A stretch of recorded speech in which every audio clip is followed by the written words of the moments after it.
नमस्कार दोस्तों, स्वागत है आप सभी का शिक्षाविद रितेश में। दोस्तों आज हम भारत की आकार और स्थिति, ठीक है, जियोग्राफिकल वे से, भौगोलिक दृष्टि से डिस्कस करने वाले हैं। इसमें से जो भी मैं आपको बताऊंगा थ्योरी के हिसाब से बताऊंगा। ये एक ऑथेंटिक बुक है, बहुत ही अच्छी बुक है और मात्र 4 से 5 पन्ने में मैं भारत की आकार और स्थिति के बारे में बताऊँगा, भौगोलिक स्थिति के बारे में, ठीक है।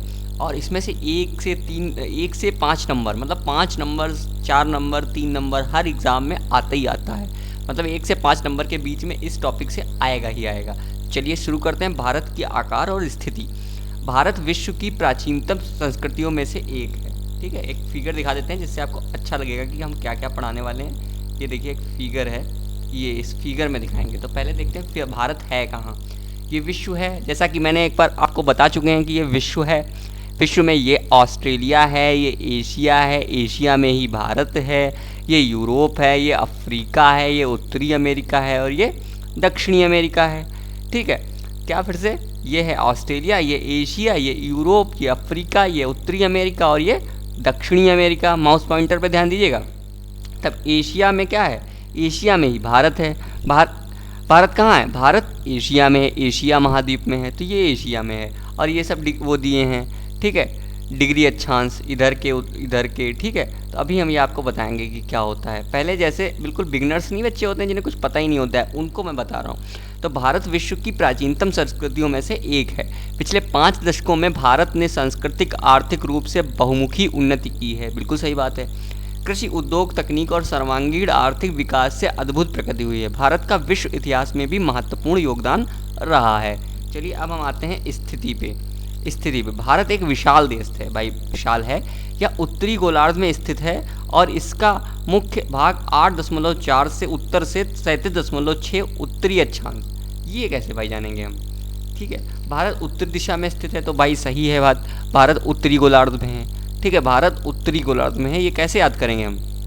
तो ये उत्तरी है, ये दक्षिणी है, ये ऊपर का उत्तरी है, नीचे का दक्षिणी है, तो ये हम याद रखेंगे। भारत उत्तरी गोलार्ध में है सबसे ज़्यादा, ठीक है, उत्तरी गोलार्ध में है। इसका मुख्य भाग 8.4 से 37.6 तक उत्तर तक। तो 8.4 से ये 0 दिख रहा है आपको, तो 0 1 2 3 4 5 6 7 8 यहाँ से मान लेते हैं। 8.4 उत्तर से 37.6 दक्षिण तक, तो 37 कहाँ तक मानेंगे, 30 यहाँ पे दिख रहा है। तो यहाँ पीले तक भारत है, तो 31 32 33 34 35 36 37 तक मान लेंगे, यहाँ तक भारत है। फिर से देख लेते हैं। भारत एक विशाल देश है या उत्तरी गोलार्ध में स्थित है, ठीक बात है, ठीक है। और इसका मुख्य भाग 8.4 उत्तर से 37.6 उत्तर। तो 8.4 मतलब 0 दिख रहा है, 1 2 3 4 5 6 7 8 यहाँ तक पीला है, तो 8 यहाँ पे मान लेते हैं। और 30 31 32 33 34 35 37 37.5 यहीं आसपास होगा, 37.6 तो यहीं तक मान लेते हैं। इसी के बीच में भारत है। बड़े फिगर से देख लेते हैं। ये देख लीजिए क्या लिखा है, 8.4 उत्तर से 37.6 उत्तर तक। 8.4 उत्तर से, ये देखिए 8.4 उत्तर से 37.6 उत्तर तक, ठीक है, लिखा हुआ है, ठीक है, 37.6 उत्तर तक, ठीक है, उत्तरी अक्षांश तथा 68.7 पूर्व से 97.25 पूर्व देशांतर तक, ठीक है। अब 68.7 पूर्व से 37.25 पूर्व देशांतर तक। उत्तरी का तो हो गया, ठीक है, उत्तरी का तो हमने समझ लिया। अब पूर्व का कैसे समझेंगे, तो 68.7 से, तो 68.7 यहाँ पे मान लेते हैं। 60 61 62 63 64 65 66 67 68 यहाँ पे पीला आ रहा है, ये 68 ये वाली लाइन गई। और 97.25 पूर्व तक, तो ये देखिए 97 90 91 92 93 94 96 97 ये पीला वाला भाग, ठीक है, ये पीला वाला भाग। माउस पॉइंटर देखिएगा, ठीक है। तो 68.7 से ऐसे समझा जाता है, 68.7 पूर्व से 97.25 तक, भाई 97.25 तक। ये जो रेखाएं गई हैं इसमें देखना 60 61 62 63 64 65 66 67, माउस पॉइंटर में यहाँ पे हम मान लेते हैं 67। और ये आए देखिए पीला भाग यहाँ पे, ठीक है। अब 97.25 तो 90 91 92 93 94 95 96 97.25 यहाँ तक मान लेते हैं, ये पीला भाग। ऐसे है। बड़े फिगर में देख लेते हैं, बड़े चित्र में, तो 68.7 जैसे मैंने बताया से 97.25 तक, 68.7 से 97.25 तक, ठीक है, ऐसे, ठीक है, पूर्व देशांतर तक है। कर्क रेखा 23.30 डिग्री उत्तर के देश को लगभग 2 बराबर भागों में बांटती है। तो कर्क रेखा भाई 20 से निकली है, इसमें देख लेते हैं फिगर में कर्क रेखा कहाँ से निकली है, 2 भागों में बांटती है। कर्क रेखा भाई कहाँ से निकली है, देखो कर्क रेखा कहाँ से निकली है, ये कर्क लिखा है कर्क रेखा 20 से 23.5 डिग्री, ठीक है। कर्क रेखा 2 बराबर भागों में बांट देती है। ये कर्क रेखा गई है जहाँ माउस पॉइंटर जा रहा है, ये कर्क रेखा गई है। किन किन राज्यों से गई है ये बात का विषय है, ठीक है। तो देख लेते हैं। तो कर्क रेखा 23.5 डिग्री उत्तर से देश को लगभग 2 बराबर भागों में बांटती है। मुख्य भूभाग के दक्षिण पूर्व में अंडमान निकोबार द्वीप समूह की खाड़ी और दक्षिण पश्चिम में लक्षद्वीप है। तो दक्षिण पूर्व में अंडमान निकोबार की द्वीप की, तो दक्षिण ये है नीचे, ऊपर पूरब, नीचे नहीं, ऊपर उत्तर, नीचे दक्षिण, इधर पूरब और इधर पश्चिम। बड़े फिगर में देखते हैं, बड़े चित्र में, ये ऊपर उत्तर है, नीचे दक्षिण है, इधर पूरब है और इधर पश्चिम है, ठीक है। उत्तर दक्षिण, ठीक है, नक्शे में पूरब इधर है और पश्चिम इधर है, ठीक है। तो यहाँ 37 लिखा है ये उत्तर है, जहाँ ये 8.4 लिखा है ये दक्षिण है, ठीक है।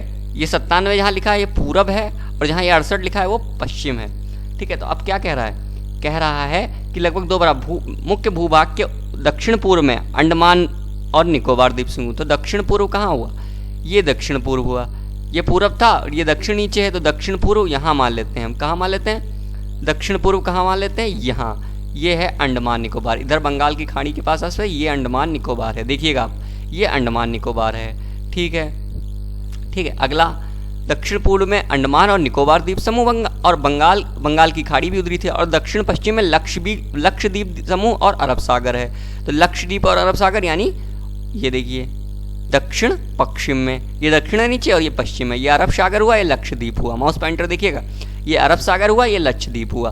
तो दक्षिण पूर्व में बंगाल की खाड़ी और अंडमान निकोबार, बंगाल की खाड़ी और अंडमान निकोबार, ठीक है। और दक्षिण पश्चिम में अरब सागर और लक्षद्वीप, अरब सागर और लक्षद्वीप, ये देखिएगा ऐसे समझा जाता है, ऐसे समझा जाता है, ठीक है, ये, ठीक है। तो स्थित है। अपनी एटलस की सहायता से इन द्वीपों समूह का विस्तार याद करो। अब हमने देखो सब आपको दिखा दिया है। क्या आप जानते हैं भारतीय संघ सबसे दक्षिणी बिंदु जो इंदिरा बिंदु कहा जाता है, सन 2000 सुनामी लहरों के कारण समुद्र में जलमग्न हो गया था। तो जो दक्षिणी बिंदु है भारत का, ये जो दक्षिणी बिंदु, इसे क्या कहते हैं, इंदिरा पॉइंट। क्या कहते हैं, इंदिरा पॉइंट। ये सबसे नीचे जो पॉइंट है ये इंदिरा पॉइंट है। और ये भी आप याद रखिएगा कि दक्षिणी बिंदु को इंदिरा पॉइंट कहते हैं। और 2004 में भारत में सुनामी आई थी। चलिए अब आकार। भारत में भूभाग का कुल क्षेत्रफल लगभग 32.8 लाख वर्ग किलोमीटर है। भारत में भूभाग का कुल क्षेत्रफल लगभग 32.8 लाख वर्ग किलोमीटर है। भारत विश्व के कुल भौगोलिक दृष्टि से 2.4% है, 2.4% है। अब हम ये कैसे याद करेंगे भाई, तो देखो ये क्या लिखा है, भारत के भूभाग का कुल क्षेत्रफल लगभग 32.8 लाख वर्ग किलोमीटर है। देखो ये पूरा विश्व का नक्शा है, ये पूरा विश्व का नक्शा है। इसमें जहाँ भारत स्थित है ये पूरे का 32.8 लाख वर्ग किलोमीटर है। ये देखिए पूरा विश्व का नक्शा, इसमें एशिया, यूरोप, अफ्रीका, ऑस्ट्रेलिया, उत्तरी अमेरिका, दक्षिणी अमेरिका, प्रशांत महासागर, अटलांटिक महासागर, ये सब कुछ है, आर्कटिक, ठीक है। लेकिन इसका कुल का 32.8 लाख वर्ग किलोमीटर भारत में है। इतना जो है येलो वाला जो भारत जहाँ पे है ये 32.8 में है। भारत का क्षेत्रफल विश्व के लगभग भौगोलिक क्षेत्र का 2.4% है, 2.4% है। तो विश्व के क्षेत्रफल का 2.4% है। ये 100 है मान लो अगर पूरा, तो भारत 2.4% है। अगर ये 100 पूरा मान लेते हैं हम तो भारत इसमें 2.4% माना जाएगा। क्या, 2.4%। अगर हम ये पूरा 100 मान लेते हैं तो भारत कितना मानेंगे, 2.4%, ठीक है। चलो बढ़िया बात है, ठीक है। तो क्या याद रखेंगे, भारत का क्षेत्रफल विश्व के भौगोलिक क्षेत्रफल का 2.4% है। चित्र 1.2 से स्पष्ट है कि भारत विश्व का 7वां सबसे बड़ा देश है, विश्व का 7वां सबसे बड़ा देश है। तो पहला कौन सा है, देखो तो ऐसे याद करते हैं। अभी हमने पढ़ा था कि भारत का पढ़ा था कि भारत भूभाग का कुल क्षेत्रफल का 32.8 लाख वर्ग किलोमीटर है, ठीक है भाई, 32.8 लाख किलोमीटर। लेकिन 7वां स्थान है और 2.4% भाग भारत में है विश्व का, ठीक है। तो पहले स्थान पर रूस है, दूसरे पे कनाडा है, तीसरे पे संयुक्त राज्य अमेरिका है, चौथे पे चीन है, 5वें पे ब्राज़ील है, 6ठे पे ऑस्ट्रेलिया है और 7वें पे भारत है। लेकिन ये पेपरों में पूछ लेते हैं कॉम्पिटिटिव एग्जाम में कि भारत तो 7वें स्थान पे है, तो पहले पे कौन है, पहले पे रूस है, दूसरे पे कनाडा है और तीसरे पे अमेरिका है। तो 3 याद कर लेते हैं, ठीक है। आर सी और अमेरिका ए याद कर लेते हैं, ठीक है। R C U, R C A trick बना लेते हैं, ठीक है। तो भारत का विश्व में 7वां स्थान है। 1 रूस, 2 कनाडा, 3 अमेरिका, 4 चीन, 5 ब्राज़ील, 6 ऑस्ट्रेलिया और 7 भारत, ठीक है। लेकिन शुरू के 3 कौन है? रूस, ठीक है, कनाडा और संयुक्त राज्य अमेरिका। तो RCA ट्रिक बना लिया, RCA।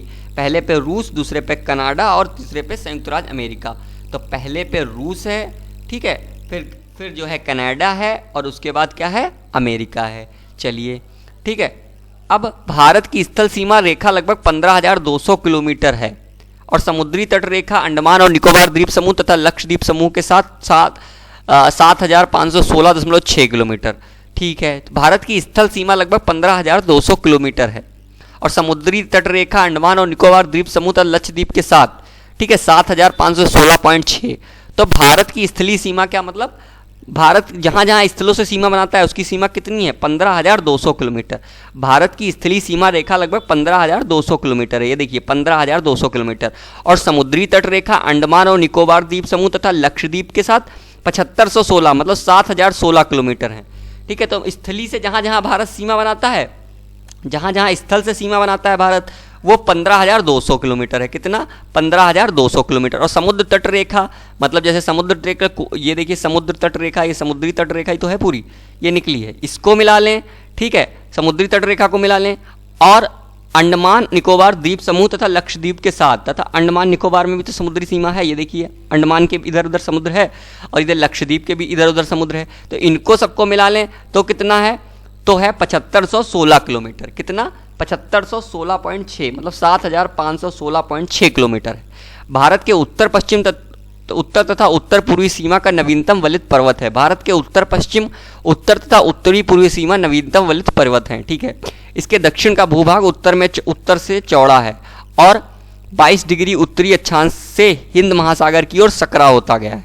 देखते हैं भारत के उत्तर पश्चिम, ठीक है, उत्तर पश्चिम तथा उत्तर पूर्वी सीमा का नवीनतम वलित पर्वत हैं। तो ये देखिए इधर भी उत्तर पूर्वी में इधर भी नवीनतम पर्वत हैं और उत्तर पश्चिमी में इधर में भी नवीनतम पर्वत हैं, ठीक है, नवीनतम वलित पर्वत हैं, ठीक है। भारत के उत्तर पूर्व तथा उत्तर पश्चिम में नवीनतम वलित पर्वत हैं।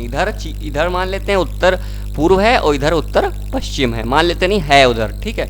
अगला, इसके दक्षिण का भूभाग चौड़ा है तथा और 22 डिग्री उत्तरी अक्षांश से हिंद महासागर की ओर सकरा होता गया है, ठीक है। देखो दक्षिण का भाग चौड़ा है, दक्षिण का भाग चौड़ा है और 22 डिग्री से थोड़ा सकरा होता गया है, थोड़ा सकरा होता गया है, ठीक है, ठीक है, हिंद महासागर की ओर सकरा होता गया है, ठीक है। इसके दक्षिण का भूभाग उत्तर से चौड़ा है, इसके दक्षिण का भाग उत्तर से चौड़ा है, भाई चौड़ा है, लेकिन 22 डिग्री से हिंद महासागर तक, ये हिंद महासागर नीचे है, हिंद महासागर ये देखिए नीचे है हिंद महासागर, यहाँ तक सकरा होता फिर चला गया है, ठीक है। देखिए उत्तर का भाग, दक्षिण का भाग उत्तर से ज़्यादा चौड़ा है, देखिए बीच में चौड़ा है इधर, लेकिन फिर 22 डिग्री के बाद पतला होता चला गया और हिंद महासागर तक सकरा है, ठीक है, सकरा है, ठीक है। इसके पश्चिम में अरब सागर तथा पूर्व में बंगाल की खाड़ी है, जैसा कि अभी हमने बताया। ये देखिए पूर्व में बंगाल की खाड़ी है, पश्चिम में अरब सागर है, पूर्व में बंगाल की खाड़ी है, पश्चिम में अरब सागर है, ठीक है।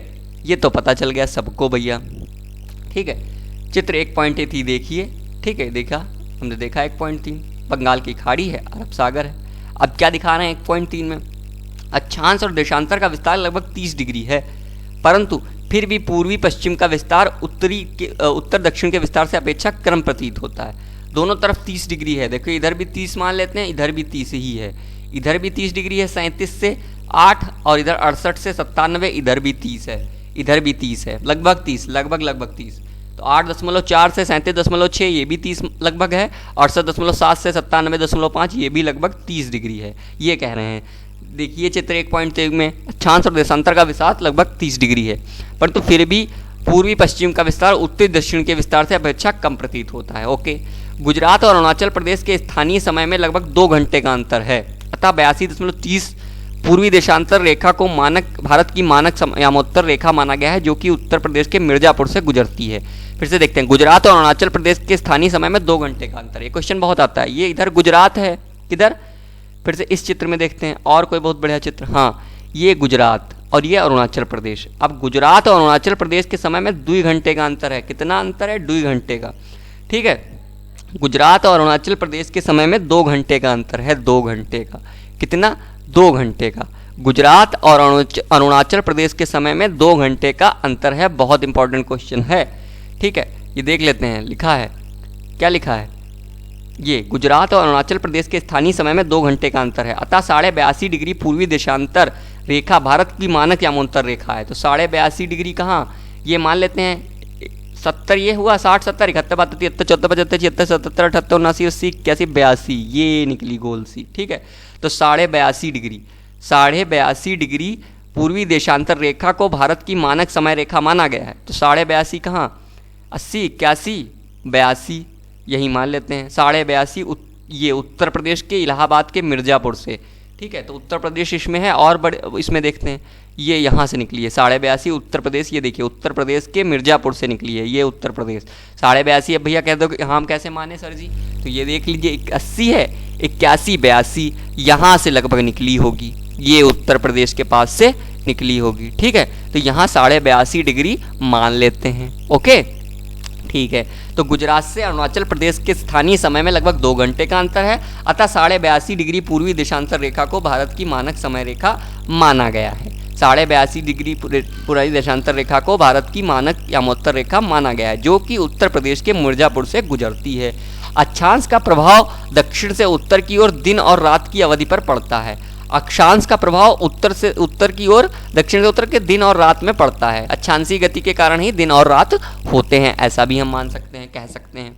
ठीक है, तो अब फिर से देखते हैं। गुजरात और अरुणाचल प्रदेश के स्थानीय समय में 2 घंटे का अंतर है, अतः 82.5 पूर्वी देशांतर रेखा को भारत की मानक यामोत्तर रेखा माना गया है, जो कि उत्तर प्रदेश के मिर्ज़ापुर से गुजरती है। फिर से दिखा देते हैं, ये 82.5, 80, 81, 82, 82.5, ये उत्तर प्रदेश यहाँ पे मान लेते हैं, उत्तर प्रदेश है यहाँ पे। चित्र में भी दिखा देते हैं, ये उत्तर प्रदेश यहाँ पे है उत्तर प्रदेश। ठीक है, समझ में आ गया होगा। आगे चलते हैं। ठीक है, जो कि उत्तर प्रदेश के अक्षांश का प्रभाव दक्षिण से उत्तर की ओर दिन और रात पर अवधि पर पड़ता है, तो दिन रात होते हैं। ठीक है, अक्षांशीय गति के कारण ही। ज्ञात कीजिए 82.30 पूर्वी देशांतर को भारत की मानक यामोत्तर रेखा क्यों माना गया है। कन्याकुमारी और कश्मीर में दिन रात की अवधि क्या अंतर होगा, ये आप देखिएगा। ठीक है, तो भारत तथा विश्व, अब देखते हैं। भारतीय भूखंड एशिया महाद्वीप के पूर्व और पश्चिम के मध्य में स्थित है। एशिया महाद्वीप के पूर्व और पश्चिम के मध्य में, देखो एशिया महाद्वीप के पूर्व और पश्चिम के मध्य में स्थित है। एशिया महाद्वीप के पूर्व और पश्चिम के मध्य में स्थित है। ठीक है, लिख लिया। भारतीय भूभाग एशिया महाद्वीप का दक्षिणी विस्तार है। ये देखिए, एशिया में दक्षिण की तरफ है ना भारत, एशिया में दक्षिण की तरफ भारत है। देखिए आप, एशिया में है, ये विश्व के नक्शे में, विश्व में एशिया में, ये ग्लोब में देखिए दक्षिण की तरफ है भारत ना, ये पीला पीला भारत है अपना, येलो वाला। ठीक है, येलो वाला भारत है। तो देखते हैं, भारतीय भूखंड एशिया महाद्वीप के पूर्व और पश्चिम में मध्य में स्थित है। ठीक है, तो ये देखिए, ये क्या है? ये विश्व का नक्शा है, ग्लोब। इसमें भारत कहाँ है? एशिया में अपना प्यारा भारत, ये देखिए प्यारा भारत ये है अपना। ठीक है, एशिया में ये दक्षिण की ओर अपना भारत है, येलो कलर का, पीला पीला। ठीक है, ये देखिए। ठीक है, अब इसमें दिखाया है येलो कलर का। ठीक है, तो ये देखिए, ये जहाँ पे माउस पॉइंटर है दक्षिण की तरफ है। भारतीय भूभाग में एशिया महाद्वीप का दक्षिणी विस्तार है। हिंद महासागर जो कि पश्चिम में यूरोपीय देशों और पूर्वी एशियाई देशों को मिलाता है, भारत को केंद्रित स्थिति प्रदान करता है। देखिए, दक्षिण का पठार हिंद महासागर में शीर्षवत फैला हुआ है। फिर से देखते हैं, क्या है? हिंद महासागर जो कि पश्चिम में यूरोपीय देशों को और पूर्वी एशियाई देशों को मिलाता है, पूर्वी एशिया को। तो यहीं पे कहीं कहीं हिंद महासागर, ये देखिए, यूरोपीय देशों को मिलाता है और एशियाई देशों को मिलाता है। हिंद महासागर यहाँ है। फिर से देखते हैं, हिंद महासागर जो कि पश्चिम में यूरोपीय देशों को तथा पूर्वी एशियाई देशों को मिलाता है, तब पूर्वी एशियाई देशों को मिलाता है। ये देखिए, ये देखिए, ये देखिए, पश्चिम में यूरोपीय देशों को, ठीक है, पश्चिम में यूरोपीय देशों को और पूर्वी एशियाई देशों को मिलाता है। ठीक है, ठीक है, एशियाई देशों को मिलाता है। कहा गया? ठीक है, मिलाता है। हिंद महासागर जो कि पश्चिम में यूरोपीय देशों और पूर्वी में एशियाई देशों को मिलाता है, भारत की केंद्रीय स्थिति प्रदान करता है। देखिए, दक्षिण का पठार हिंद महासागर में शीर्षवत फैला हुआ है और पश्चिम एशिया, अफ्रीका और यूरोप के देशों के साथ साथ पूर्वी एशिया के देशों में भी पूर्वी तट के मध्य से निकटतम संबंध बनाए हुए है। हिंद महासागर में किसी भी देश की तटीय सीमा भारत जैसी नहीं है। ठीक है, भारत की इसी महत्वपूर्ण स्थिति के कारण एक महासागर का नाम इसके नाम पर रखा गया है। ठीक है, अब आप भारत की स्थिति पहले देख लीजिए। यहाँ पर है भारत, ये है भारत, ये एशिया, ये यूरोप, ये अफ्रीका, ये ऑस्ट्रेलिया, ठीक है, ये हिंद महासागर, ये प्रशांत महासागर। ठीक है, क्या कह रहा है? भारतीय भूखंड एशिया महाद्वीप के पूर्व और पश्चिम के मध्य में स्थित है। भारतीय भूभाग एशिया महाद्वीप का दक्षिणी विस्तार है। हिंद महासागर जो कि पश्चिम में यूरोपीय देशों को पूर्वी एशियाई देशों से मिलाता है, भारत की केंद्रीय स्थिति प्रदान करता है। देखिए, दक्षिण का पठार हिंद महासागर में शीर्षवत फैला हुआ है और पश्चिमी एशिया, अफ्रीका और यूरोप के देशों के साथ पूर्वी एशिया के देशों को भी पूर्वी तट के माध्यम से निकट संबंध बनाए हुए है। हिंद महासागर में किसी भी देश की तटीय सीमा भारत जैसी नहीं है। भारत की इसी स्थिति के कारण एक महासागर का नाम इसके नाम पर रखा गया है। चलो आगे देखते हैं। ये चित्र है भारत का, ठीक है, ये अब ये देखिए चित्र भारत ही है, भारत ही। ठीक है, थोड़ा सा और देख लेते हैं, जो इंपॉर्टेंट है वो हम ज़्यादा डिस्कस कर लेते हैं। भारत का विश्व में साथ संपर्क युगों पुराना है, परंतु यह संबंध समुद्री जलमार्गों की अपेक्षा भूभागों से होकर था। उत्तरी पर्वतों के दर्रों से अनेक यात्री प्राचीन काल में भारत आए हैं। उत्तरी पर्वतों के दर्रों से, ठीक है, अनेक यात्री भारत आए हैं उत्तरी पर्वतों के दर्रों से। ठीक है, उत्तर से आए हैं, मतलब ये उत्तर इधर की तरफ से भारत आए हैं कई लोग, ये उत्तरी पर्वतों के दर्रों से, ठीक है, आए हैं, उत्तरी पर्वतों के दर्शक काल में आए हैं, जबकि समुद्री मार्ग बहुत कम ज्ञात है। इन मार्गों को प्राचीन समय में विचारों और वस्तुओं का आदान प्रदान होता था। भारत का पश्चिमी, मध्य और पूर्वी एशिया दक्षिणी एशिया के पड़ोसी देशों के साथ साथ एक अद्भुत संपर्क में रहता है। देखो भाई, ये भारत है, ये भारत, ये देखिए ये पूर्वी एशिया, और ये देखिए उधर संपर्क में रहता है। ये देखिए क्या कह रहा है, फिर से देखते हैं। अब इतनी लाइन तो यहाँ तक याद नहीं रहेगी, दोबारा फिर से देखते हैं। इन मार्गों में प्राचीन वस्तुओं और विचारों का आदान प्रदान होता है। भारत का पश्चिमी, मध्य और पूर्वी एशिया तथा दक्षिणी एशिया के पड़ोसी देशों के साथ एक अद्भुत संपर्क रहता है। ये देखिए यहाँ से संपर्क है एशिया के देशों से। ये देखिए भारत का पश्चिमी का उधर से संपर्क है दक्षिणी एशिया से, इधर से दक्षिणी एशिया के देशों से संपर्क है, इधर से भी संपर्क है, इधर से भी संपर्क है। ठीक है, ये देखिए इधर चाइना है, इधर कई देश हैं एशिया के, पाकिस्तान है, ईरान है, इराक है, सऊदी अरब है, इधर ही बहुत सारे देश हैं, अफ़गानिस्तान है, अब तो खैर तालिबान हो गया, इधर ही सऊदी अरब है, कजाकिस्तान है, किर्गिस्तान है। ठीक है, तो ये पीला वाला देखिए, इधर भी देशों से संपर्क है, इधर भी देशों से संपर्क है। आप विश्व का नक्शा सामने रखिए और समझिए कि क्या हम बताने की कोशिश कर रहे हैं भाई। ठीक है, ये देखिए, तो भारत का पश्चिमी, मध्य और पूर्वी एशिया तथा दक्षिणी एशिया के पड़ोसी देशों के साथ एक अद्भुत संपर्क रहा है। इसी प्रकार के उपनिषदों के विचार, रामायण एवं पंचतंत्र की कहानियाँ, अनेक एवं दशमलव प्रणाली आदि संसार की विभिन्न भागों तक पहुँच सके हैं। ठीक है, इस देखते हैं, इन मार्गों से प्राचीन समय में विचारों और वस्तुओं का आदान प्रदान होता रहा है। भारत का पश्चिमी, मध्य और पूर्वी एशिया तथा दक्षिणी एशिया के पड़ोसी देशों के साथ एक अद्भुत संपर्क रहा है। इसी प्रकार उपनिषदों के विचार, रामायण एवं पंचतंत्र की कहानियाँ, भारतीय अंक एवं दशमलव प्रणाली आदि संसार के विभिन्न भागों तक पहुँच सके हैं। भाई यहीं से आते जाते लोग थे, यहीं से जानकारियाँ इधर उधर गई हैं, तो अन्य भागों से भी पहुँच सकें। ये जो भाग दिख रहा है, इसको एशिया जो है भारत से मिला हुआ है ना, ये पश्चिमी भारत और ये दक्षिणी एशिया का भाग, ठीक है, ये एक दूसरे से मिला हुआ है। यहीं से कई विचारों, रामायणों, उपनिषदों, पंचतंत्र की कहानियों का आदान प्रदान हुआ है। यहाँ से लोग आए गए हैं, ठीक है, यहीं से आदान प्रदान हुआ है। ठीक है, दिखा देते हैं कौन कौन से देश हैं। Pakistan, Afghanistan, Turkmenistan, Uzbekistan, Kyrgyzstan, Iran, Oman, Yemen, Saudi Arabia, पता नहीं कौन कौन से, तिब्बत, चाइना और ये अपना प्यारा भारत। ठीक है, ये देखिए पश्चिमी भाग है, यहीं से देखो दक्षिणी Asia, Pakistan, Afghanistan, Turkmenistan, Uzbekistan, Kazakhstan, इधर ईरान, सऊदी अरब, यमन, ओमान। ठीक है, तो दशमलव प्रणाली आदि के विभिन्न भागों तक पहुंच सकती है। मसाले, मलमल आदि कपड़े तथा व्यापार के अन्य सामान भारत के विभिन्न देशों को ले जाए जाते थे। ठीक है, अन्य सामान भारत के विभिन्न देशों को ले जाए जाते थे। ठीक है, इसके विपरीत यूनानी स्थापत्य कला तथा पश्चिमी एशिया की वास्तुकला के प्रतीक, मीनारों तथा गुंबदों का प्रभाव हमारे देश में विभिन्न भागों में देखा गया है। ठीक है, मसाले, मलमल आदि कपड़े तथा व्यापार के अन्य सामान भारत के विभिन्न देशों को ले जाए जाते थे, भारत से विभिन्न देशों को ले जाए जाते थे। इसके विपरीत यूनानी स्थापत्य कला तथा पश्चिमी एशिया की वास्तुकला के प्रतीक, मीनारों तथा गुंबदों का प्रभाव हमारे देश के विभिन्न भागों में देखा गया है। ठीक है, यहीं से सारी चीज़ों का आदान प्रदान होता था, यहीं से बहुत सी चीज़ की माल इधर से उधर जाता था, सामान, खाने पीने का, स्थापत्य कला का, यहीं से आदान प्रदान हुआ है। ठीक है, यही से। ठीक है, देखा भारत के पड़ोसी देश। भारत का दक्षिणी एशिया के एक महत्वपूर्ण स्थान है। भारत में 29 राज्य तथा 7 केंद्र शासित, ये पुराना है, ठीक है, ठीक है, ये पुराना है। तो 29 राज्य तथा 7 केंद्र शासित नहीं, 28 राज्य तथा 8 केंद्र शासित प्रदेश हैं। 28 राज्य तथा 8 केंद्र शासित प्रदेश हैं भारत में। ठीक है, एक बार आप रीचेक कर लीजिएगा, 28 राज्य तथा 8 केंद्र शासित प्रदेश हैं। ठीक है, चलिए ज्ञात कीजिए पश्चिमी और पूर्वी तटों को केंद्र शासित क्षेत्रों की संख्या क्या है, आप ये देखिएगा। ठीक है, क्षेत्रफल के आधार पर सबसे बड़ा और सबसे छोटा राज्य कौन सा है, ये आप देखिएगा। कौन से राज्य अंतर्राष्ट्रीय सीमा तथा समुद्र तट को स्पर्श नहीं करते हैं, ये भी आप ये देखिएगा। जब मानचित्र मैप, तब आप देखिएगा कौन कौन से राज्य समुद्र की सीमा को स्पर्श नहीं कर रहे हैं। ठीक है, ऐसे आप देखिएगा, तब हम आगे आपको बताएंगे। ठीक है, क्या आप जानते हैं 1947 में पूर्व में भारत 2 प्रकार के राज्य थे, प्रांत और रियासत। वायसराय द्वारा नियुक्त अंग्रेज अधिकारी प्रांतों पर शासन करते थे तथा रियासतों तथा शासन स्थानीय शासकों तथा पैतृक कला के आधार पर अंग्रेजी शासकों की प्रभुसत्ता मानकर स्वायत्तता से किया जाता था। आगे देखते हैं, ये भारत के पड़ोसी देश इसमें दिए हुए हैं। देखिए, अब भारत के पड़ोसी देख लेते हैं, पाकिस्तान, अफगानिस्तान, देखो ऐसे पढ़ना है।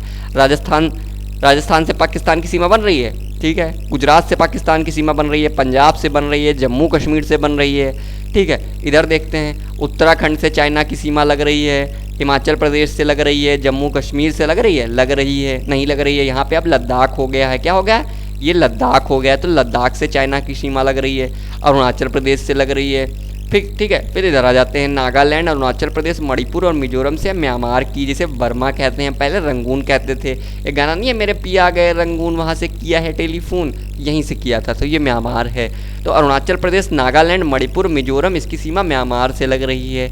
ऐसे आप देखेंगे आगे और फिर हम आपको बताएंगे कि कैसे मानचित्र देखा जाता है। अब आप देख लेते हैं, पश्चिम बंगाल, उड़ीसा, आंध्र प्रदेश, तमिलनाडु, ठीक है, इनकी सीमा बंगाल की खाड़ी से लग रही है। ऐसे इधर देख लेते हैं, गुजरात, महाराष्ट्र, ठीक है, कर्नाटक, गोवा, केरल, इनकी सीमा अरब सागर से लग रही है, अरब सागर से। ऐसे भैया पढ़ा जाता है। अब राज्य में देख लेते हैं, उत्तर प्रदेश की सीमा राजस्थान से, दिल्ली से, हरियाणा से लग रही है, उत्तराखंड से लग रही है, हिमाचल प्रदेश से लग रही है, बिहार से लग रही है, झारखंड से लग रही है, छत्तीसगढ़ से लग रही है, मध्य प्रदेश से लग रही है, नेपाल से लग रही है। ऐसे याद किया जाता है, ऐसे चित्र देखा जाता है। आगे देखते हैं, दक्षिण में समुद्र पार हमारे पड़ोसी 2 द्वीप समूह राष्ट्र श्रीलंका और मालदीव हैं। तो श्रीलंका और मालदीव कहाँ है, ये श्रीलंका है और इधर नीचे ये मालदीव है। ठीक है, दक्षिण में समुद्र पार हमारे पड़ोसी 2 द्वीप समूह राष्ट्र श्रीलंका और मालदीव हैं। ये श्रीलंका है, ये मालदीव है। इस समय श्रीलंका की हालत भाई बहुत ख़राब है इस समय। ठीक है, हाँ, भारत और श्रीलंका के बीच में छोटा समुद्री रास्ता जलसंधि एक मन्नार की खाड़ी है। मालदीव लक्षद्वीप समूह के दक्षिण में स्थित है।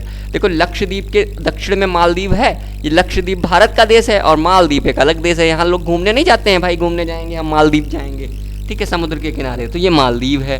ठीक है, और श्रीलंका को भारत से एक पतली सी लाइन मन्नार की खाड़ी यहाँ पे जोड़ती है। लिखा नहीं है, क्या लिखा है, भारत और श्रीलंका के बीच में एक छोटा सा समुद्री रास्ता पाक जल संधि तथा मन्नार की खाड़ी है। यहाँ पे पाक जल संधि है या मन्नार की खाड़ी भी कह सकते हैं उसे, जो भारत और श्रीलंका को जोड़ती है। ये देख लेते हैं, यहाँ पे होगी ये ठीक है, और देखिए ये, हाँ, ये भारत और श्रीलंका को पाक जल संधि या मन्नार की खाड़ी जोड़ती है। ये देखिए इस फिगर में ये यहाँ पे ये जो जुड़ा हुआ लग रहा है श्रीलंका भारत से, तो ये है मन्नार की खाड़ी या पाक जल संधि। आगे देखते हैं, ठीक है, लिखा है लक्षद्वीप के दक्षिण में मालदीव है। अपने पड़ोसी देशों के साथ भारत के भौगोलिक और ऐतिहासिक संबंध बहुत अच्छे रहे हैं। अपनी एटलस में एशिया के मानचित्र में देखा है कि भारत कैसे अलग दिखाई देता है। हमने एशिया के मानचित्र में देखा कि भारत कैसे अलग दिखाई देता है, अभी हमने देखा है, देखो, ठीक है, भारत अलग है एशिया में, ये देखिए हमने देखा, ये देखिए हमने देखा।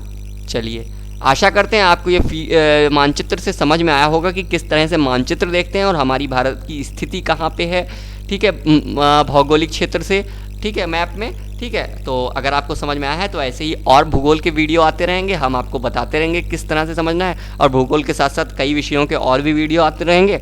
ठीक है, तो अगर आपको वीडियो समझ में आया है तो हमारे चैनल को लाइक, सब्सक्राइब और शेयर करें। धन्यवाद।